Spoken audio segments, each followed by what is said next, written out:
Good morning students. आज का जो हमारा टॉपिक है वो है recursive function in Python language.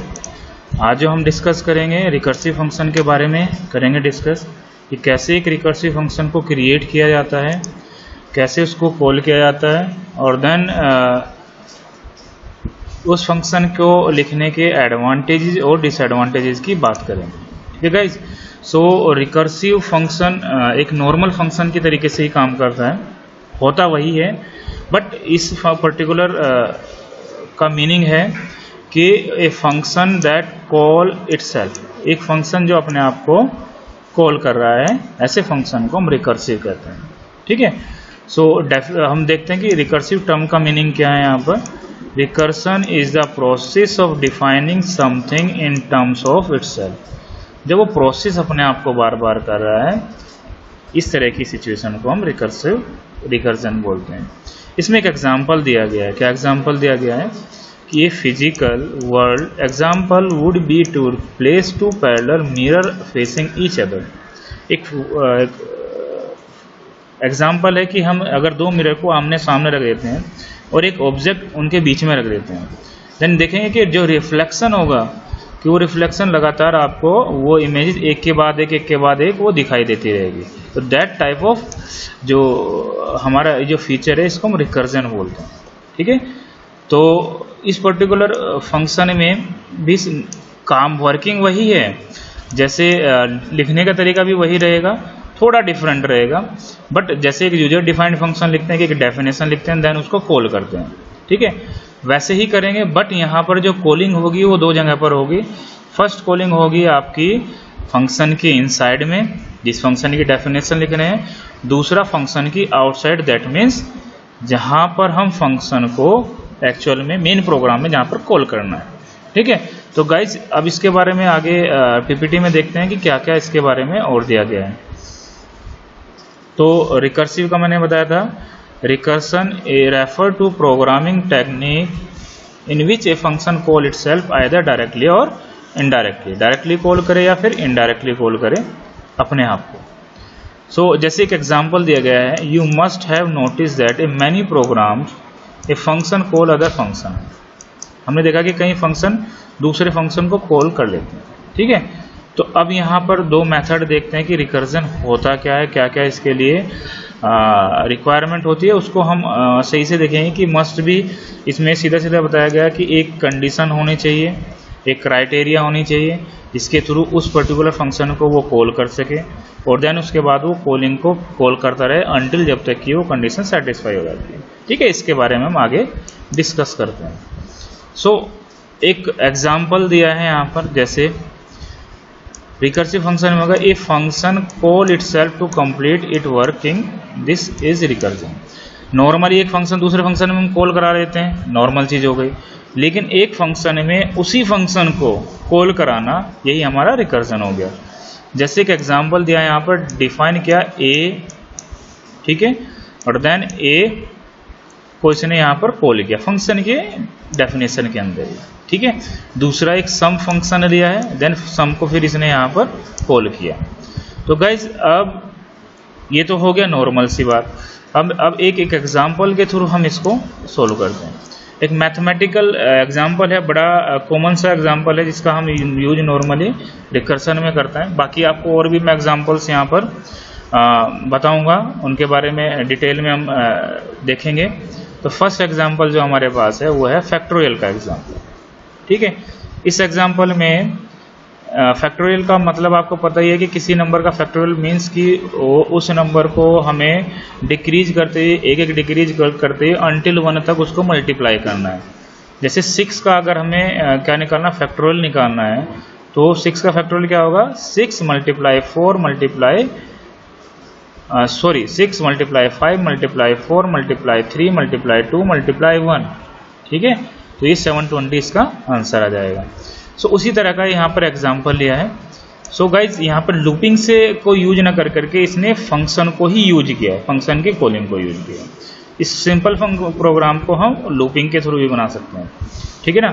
तो इसमें क्या किया है, इसने डिफाइन किया है फैक्ट, एक फैक्टोरियल फंक्शन लिया है, उसमें n को पास करा है, जो यूजर डिफाइन वैल्यू होगी जिसका हमें फैक्टोरियल निकालना है। इफ n इक्वल्स टू 1 का है तो n को इसने बोला है कि n इक्वल्स टू 1 रहा तो क्या हो जाएगा, रिटर्न कर देगा 1 को, यानी कि फंक्शन से बाहर निकल के आ जाएगा। एल्स रिटर्न करेगा n multiply fact n minus 1। ठीक है, तो दैट मीन्स n के साथ किसको, फैक्टोरियल को कॉल किया इसने यहाँ पर देखेंगे, और n माइनस 1 तक, दैट मीन्स एक एक डिक्रीज का होगा। ठीक है, तो ये प्रिंट किया इसने यहाँ पर किसको,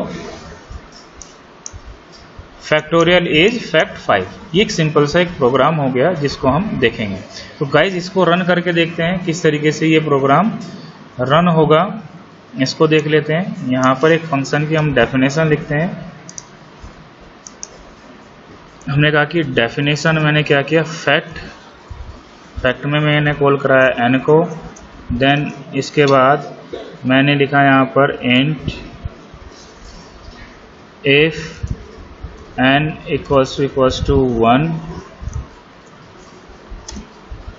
देन इसको मैंने क्या किया, रिटर्न कराया किसको, 1 को, देन कुछ नहीं करेगा, बाहर निकल के आ जाएगा, अदरवाइज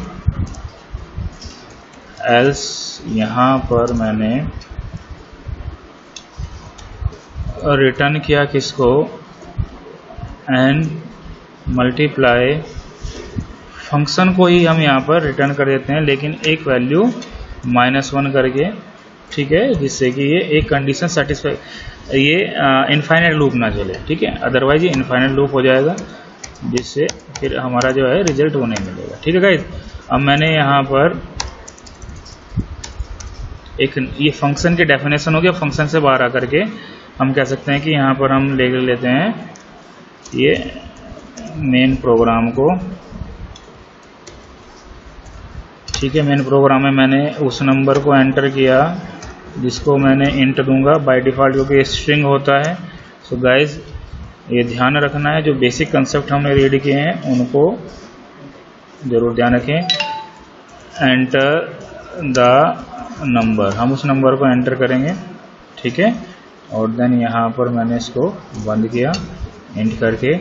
इसके बाद नेक्स्ट आता है, अब हम यहाँ पर प्रिंट कमांड देंगे जहाँ पर हम फाइनल आउटपुट लिखेंगे, और डबल कोट में यहाँ पर लिख रहे हैं फैक्टोरियल ऑफ, किसका निकालना है मुझे, कोमा नंबर, डबल कोट, मैंने फिर यहाँ पर कोमा लगाया, डबल कोट में एज लिखा। ठीक है, कोमा लगा करके मैंने लिखा फैक्ट नम का निकालना है। ठीक है ना, इस फंक्शन को मैंने यहाँ पर कॉल किया। देखो मैंने बताया था कि दो कॉलिंग होगी। फर्स्ट कॉलिंग होगी कि फंक्शन की डेफिनेशन में इटसेल्फ होगी। ठीक है, दूसरी कॉलिंग होगी जो मेन है, मेन फंक्शन के अंदर होंगे। सो गाइस जब हम इस प्रोग्राम को रन करते हैं, सो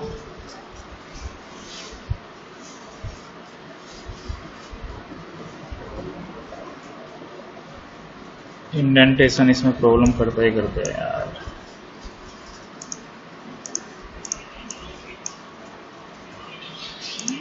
हमेशा से इसमें ये प्रॉब्लम है। एक सेकंड गाइस, बस इसको मैंने इंडेंटेशन यहाँ पे किया। अब इसको रन करते हैं, तो इंडेंटेशन एल्स का अच्छा नहीं है भाई। 1 किया, इसको भी कर देते हैं, ये भी प्रॉब्लम करेगा ये प्रोग्राम।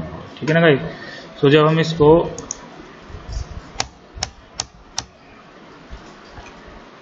रन कराएंगे ये प्रोग्राम होगा। ठीक है गाइस, तो जब हम इसको रन कराएंगे, एंटर द नंबर मांगेगा। नंबर को मैंने एंटर किया, सपोज करो 5, ये 5 किया तो ये आंसर आ गया हमारा 5 का 121। इस तरीके से हम फैक्टोरियल और भी नंबर के निकाल सकते हैं। ठीक है, सो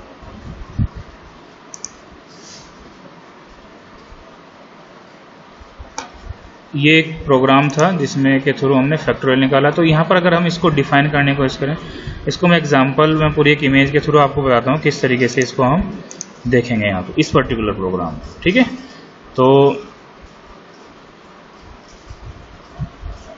ये एग्जांपल है हमारा, जिसको रिकर्सिव फंक्शन के थ्रू यहाँ पर हमने फाइंड करना है factorial of N integer number को।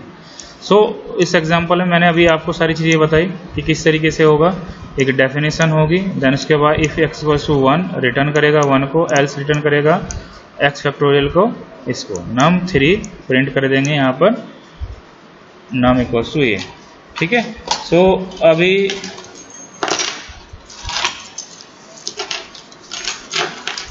इसको इसकी इमेज के थ्रू देखते हैं। ठीक है गाइस, सो स्टार्टिंग करते हैं यहाँ से, इस पर्टिकुलर से। ठीक है, लास्ट आंसर ये सम में जाकर के यहाँ पर जैसे प्रिंट किया ना मैंने अभी यहाँ पर ये प्रिंट किया है, ये प्रिंट वैल्यू किया है फैक्टोरियल की, ये निकल के आएगी। ठीक है, सो गाइस इसको इस तरीके से भी कर सकते हैं। इसको थोड़ा सिंपल प्रोग्राम को मॉडिफाई करते हैं हम यहाँ पर, थोड़ा और आसान हो जाएगा। यहाँ पर हम कर देते हैं सम इक्वल्स टू फैक्ट, किसी दूसरे वेरिएबल में हम इसको कॉल करा लेते हैं। ठीक है ना, तो ये थोड़ा आसान सा लगेगा क्योंकि उसी तरह का एग्जांपल हमारे पास दिया गया है। तो इसको हम इसको रन कराएंगे, तो एंटर नंबर 5, तो मैंने यहाँ पर ये हो गया। ठीक है गाइज, सो अब ये देखिए ये फैक्टोरियल है, ये यहाँ पर नम की वैल्यू यहाँ पर इसने 3 पुट की है। ठीक है, ये 3 पुट किए हैं यहाँ पर, ये नम की वैल्यू 3 हो गई। कौन से नम की वैल्यू हो गई? इस वाले नम की। ठीक है, यहाँ से एंटर के कीबोर्ड के थ्रू। ठीक है गाइज, अब इसने बोला कि sum equals to fact num 3 guys. ठीक है, देन ये जाएगा फंक्शन की डेफिनेशन के ऊपर। डेफिनेशन पे जाने के बाद अब लिखेगा फैक्टोरियल n, यानी कि फैक्टोरियल 3, यहाँ पर 3 हो गया। 3 इक्वल्स टू यहाँ पर 1 की बात करिए तो ये देखेंगे आपका कि ये कंडीशन फॉल्स हो गई।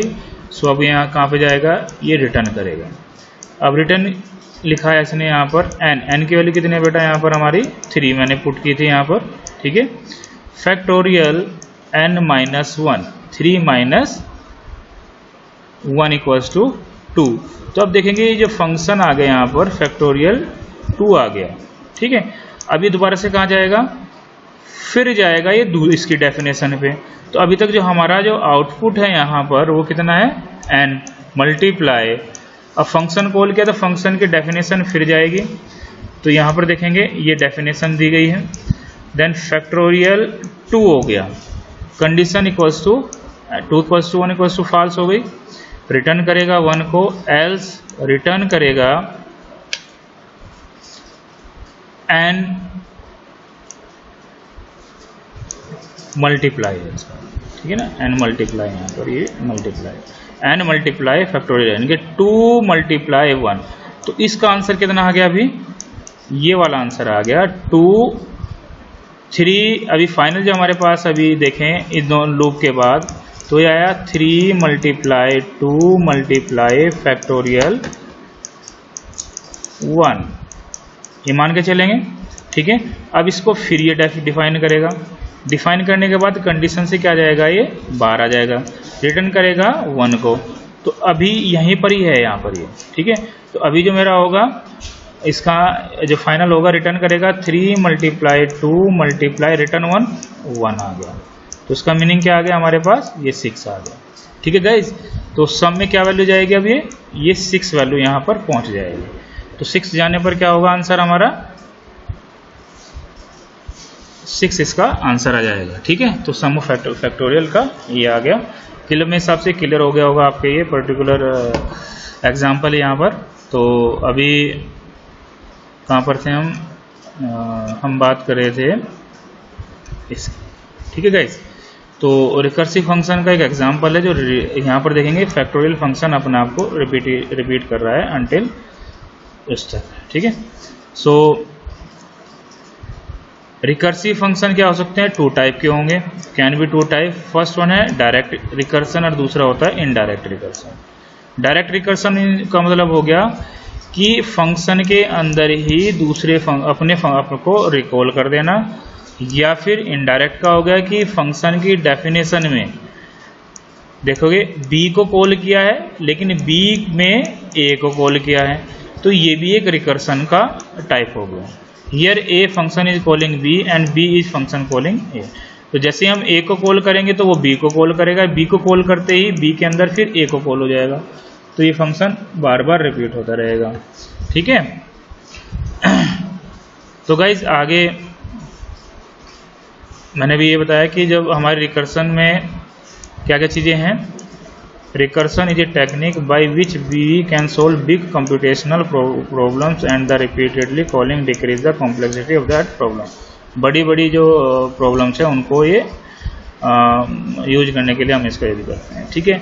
Recursion procedure has 2 part, 2 part होते हैं किसी भी रिकर्सन फंक्शन के। फर्स्ट पार्ट है वन और मोर बेस केस होता है और दूसरा है रिकर्सिव स्टेप्स होता है। ठीक है। A recursive code should be able to understand where the stop recursion, otherwise another loop will be continue and will show an error. ठीक है। ये मैंने बताया था कि हमें कहीं ना कहीं एक पर्टिकुलर कंडीशन देनी पड़ेगी जहाँ पर उसको वो स्टॉप कर सके, अदरवाइज वो एक एरर प्रोड्यूस करेगा या फिर वो उस फंक्शन को इनफाइनाइट लूप तक लेके जाएगा। ठीक है guys. So this one is a recursion function. यहाँ पर डिफरेंट एग्जाम्पल दिए हैं। मैं 2-3 एग्जाम्पल के बारे में डिस्कस कर लेता हूँ। बाकी यही बेसिक इसका कंसेप्ट था रिकर्सिव फंक्शन का, और किस तरीके से इसको लिखना है ये मैं 2-3 एग्जाम्पल के थ्रू आपको बता देता हूँ।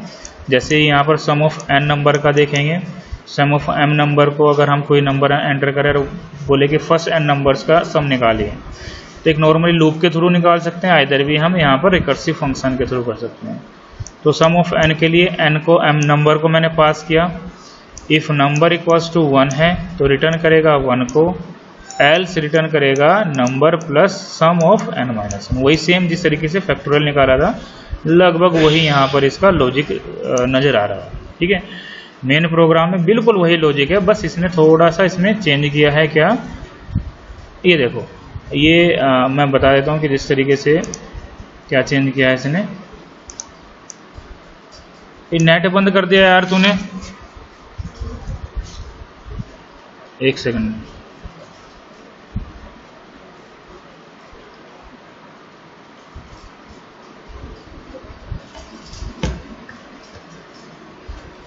तो 1 मिनट गाइस। तो चेंज थोड़ा सा चेंज है, मल्टीप्लाई की जगह पे इसने सम किया है। तो अभी 1 सेकंड मैं इसको, हाँ ये हो गया। तो ये हो गया ना। अब इसने वही था सम ऑफ n नंबर्स का, सपोज करो मैं यहाँ पर प्लस साइन कर देता हूँ, तो ये बस हो गया सम ऑफ n नंबर्स, ये बन जाएगा। इसमें नंबर में सपोज को 10 नंबर्स तक का सम निकालना है तो 10 का 55 ही हो जाएगा।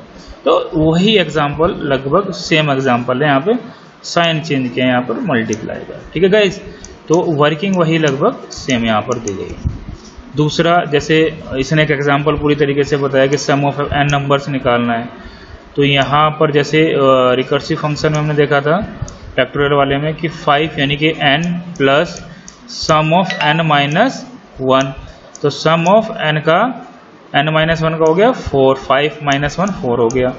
अब 5 प्लस 4, इसका आंसर निकल के आया, क्योंकि ये रिटर्न करेगा n plus sum of n minus 1। तो ये 4, तो ये आ गया प्लस सम 3। तो आप देखेंगे यहाँ पे 5 4 3, 5 4 3 2, 5 4 3 2 1, और देन जब इसको ऐड करने की हम कोशिश करेंगे तो फर्स्ट जो 5 नंबर है उनका सम 15 आ जाएगा। इस तरीके से भी आप यहाँ पर इसको देख सकते हैं। ठीक है बेटा। तो as soon as base condition evaluate it to true it return 1 and then the function terminated. ये बोला जब ये हमारी कंडीशन रिटर्न 1 कर देगा, दैट मीन्स हमारा फंक्शन टर्मिनेट हो जाएगा, और वो जो भी वैल्यूज़ के पास फाइनली रिटर्न के अंदर होंगी उनको सबको वो प्रोसेस करके फाइनल वो आगे मेन प्रोग्राम में भेज देगा। ठीक है गाइस। तो this one is a recursive function का अनदर एग्जांपल। एक एग्जांपल यहाँ पर और दिया गया है, कैसे फंक्शन काम करता है ये वो चीज़ बताई गई है यहाँ पर। ठीक है। तो लगभग वही चीज़ें हैं जो मैंने आपको बताई हैं, वही चीज़ यहाँ पर लिखी गई है। Right A print a string backward using recursion. Recursion के थ्रू किसी भी इस स्ट्रिंग को क्या करना, रिवर्स में लिखने के लिए बोला है। तो ये उसका एग्जाम्पल है। तो हम लगभग वो सारे प्रोसेस कर सकते हैं जो एक लूप के अंदर हम प्रोसेस कर सकते हैं, वही सभी प्रोसेस हमारे इस पर्टिकुलर रिकर्सन फंक्शन के थ्रू हो सकते हैं। ठीक है गाइस। ये मैंने आपको अभी एग्जांपल दिया था फैक्टोरियल का, और देन ये कैलकुलेट करना है पावर, किसी की भी पावर का exponent form using recursion function की। तो देखेंगे डेफिनेशन पावर लिखा a, b, if b equals to 0, b की वैल्यू अगर 0 है तो रिटर्न करेगा 1, क्योंकि किसी की पावर 0 होगी तो 1 रिटर्न हो जाएगा। एल्स रिटर्न करेगा a multiply power a, b minus 1। ठीक है, ये भी लगभग उसी तरह का यहाँ पर प्रोग्राम हो गया अगर आप देखना चाहें तो। बस जस्ट अगर आप देखें तो इसको मैंने क्या किया, n, m कर देते हैं। देखो पावर का भी यहीं पर ही हो जाएगा अभी के अभी। m इक्वल्स टू अगर यहाँ पर 1 हो जाता है, 0 हो जाता है तो रिटर्न करेगा 1, अदरवाइज क्या करेगा यहाँ पर n मल्टीप्लाई फैक्टोरियल, फैक्टर की जगह पे n, m माइनस 1। बस ठीक है, एक नंबर और बढ़ा दीजिए यहाँ पर num, और यहाँ पर कर देते हैं m या कर देते हैं x। सेम प्रोग्राम, लगभग वही प्रोग्राम यहाँ पर हम देख रहे हैं। तो गाइज ये है कंट्रोल v और इसको हम कर देते हैं x। हो गया। इसको जब हम रन करेंगे, एंटर द नंबर, वो नंबर जिसकी पावर निकालनी है, सपोज करो हमारे पास 3 की पावर निकालनी है। एंटर दूसरा नंबर जिसकी कितनी पावर निकालनी है, यहाँ पर सपोज करो 5 निकालनी है। तो जैसे हम एंटर करेंगे ये कहीं ना कहीं गड़बड़ हो गया, प्लस साइन कर देना, यहाँ पे इसको मल्टीप्लाई कर दीजिए, अब हो जाएगा। ठीक है, तो एंटर द नंबर 3 है और ये हमारा हो गया 5 निकालनी पावर, और एंटर करेंगे तो एंटर आंसर इज 3243। तो गाइज ये हमारा रिकर्सिव फंक्शन के एग्जाम्पल्स हो सकते हैं, काफ़ी एग्जाम्पल्स आपके पास बन सकते हैं अगर आप बनाना चाहें। ऐसे ही फिबोनिक सीरीज को निकाल सकते हैं। फिबोनिक सीरीज किस तरीके से एग्जाम्पल दिया गया है ये देख लीजिए, यहाँ पर ये है। ठीक है, तो ये फिबोनिक सीरीज का हो गया यहाँ पर एग्जाम्पल। ठीक guys, so this one is the recursive function. Advantages की बात करें, recursive function make the code look clear and एलिजेंट, थोड़ा आसान सा होता है, एलिजेंट दिखता है, क्लीन होता है। एक complex task can be broken down into simpler सब प्रॉब्लम्स यूजिंग रिकर्सन। तो कॉम्प्लेक्स होती हैं, जो लेंथी जो प्रॉब्लम्स होती हैं उनको हम रिकर्सन फंक्शन के थ्रू इजीली उनको सोल्व कर सकते हैं कि छोटे छोटे फंक्शन यहाँ पे क्रिएट करके। Sequence generation is easier with recursion than using some nested iteration. ठीक है। Disadvantage, sometimes the logic behind recursion is hard to follow through. कुछ होता है, मतलब कुछ प्रोग्राम्स ऐसे होंगे जिसमें आपको उसका लॉजिक फाइंड आउट करना थोड़ा मुश्किल होगा। Recursive call are expensive at that take a lot of memory and time. Recursive जो फंक्शन है, क्योंकि बार बार वो कॉल करेगा, दैट मीन्स वो आपका टाइम भी ज़्यादा लेगा और मेमोरी भी, क्योंकि थोड़ा सा ये स्लो होता है compare to iteration. Then recursive function are hard to debug, इसमें एरर फाइंड करना थोड़ा सा डिफ़िकल्ट होता है। सो स्टूडेंट्स, ये हमारा रिकर्सिव फंक्शन से जिसके बारे में डिस्कस किया, बड़ा ही अच्छा टॉपिक है, तो इसको आप अच्छे से रीड करें और इससे रिलेटेड जितने भी असाइनमेंट है वो आप उसको कंप्लीट करें। सो स्टूडेंट्स, आज के लिए इतना ही। अभी बाकी हम जो अगले टॉपिक हैं उनको लेकर के फिर 1-2 दिन में मैं आपको से कॉल करूँगा। ठीक है, okay, thank you very much.